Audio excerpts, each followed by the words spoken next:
Well, good afternoon, everyone. Thank you all for being here today. Last night, at least 5 police officers were shot and killed. Several more were injured, along with 2 civilians, as they sought to protect a peaceful protest in Dallas, Texas.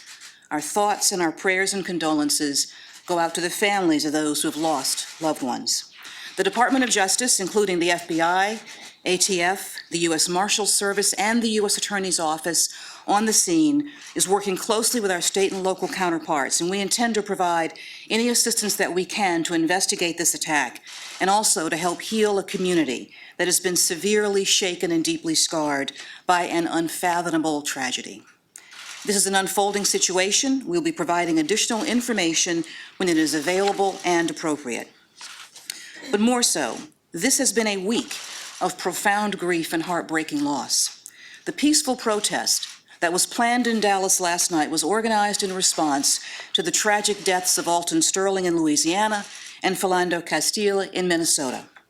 Now, we've opened a civil rights investigation in Louisiana, and we're providing assistance to local authorities in Minnesota who are leading the investigation there. And today, we are feeling the devastating loss of Dallas area Rapid Transit Officer Brent Thompson and 4 other fallen officers whose names remain unreleased as we await notification to all of the families. Now, after the events of this week, Americans across our country are feeling a sense of helplessness, of uncertainty, and of fear. Now, these feelings are understandable and they are justified, but the answer must not be violence. The answer is never violence. Rather, the answer, our answer, all our answer, must be action. Calm, peaceful, collaborative, and determined action. We must continue working to build trust between communities and law enforcement. We must continue working to guarantee every person in this country equal justice under the law.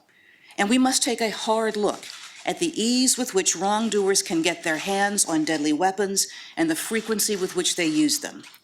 And we must reflect on the kind of country that we want to build and the kind of society that we are choosing to pass on to our children.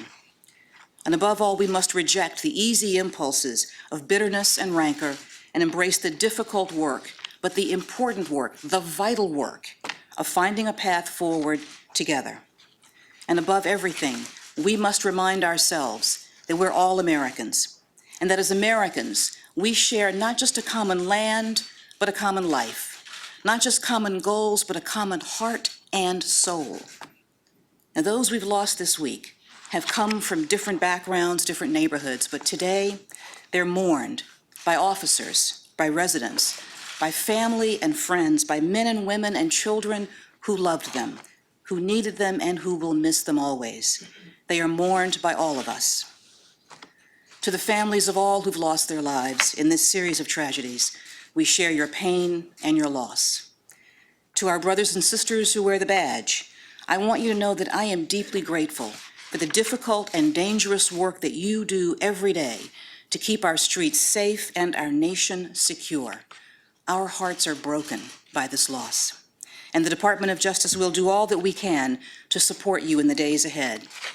And to those who seek to improve our country through peaceful protest and protected speech, I want you to know that your voice is important.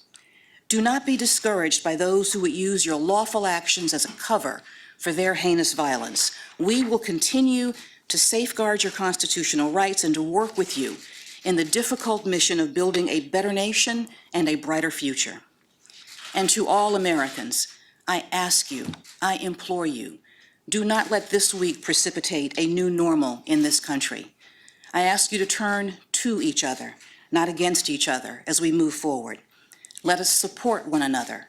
Let us help heal one another. And I urge you to remember, today and every day, that we are one nation, we are one people, and we stand together. May God bless the families and the loved ones of all who were taken from us this week, and comfort their grief with his everlasting grace. And may God bless the United States of America. Thank you.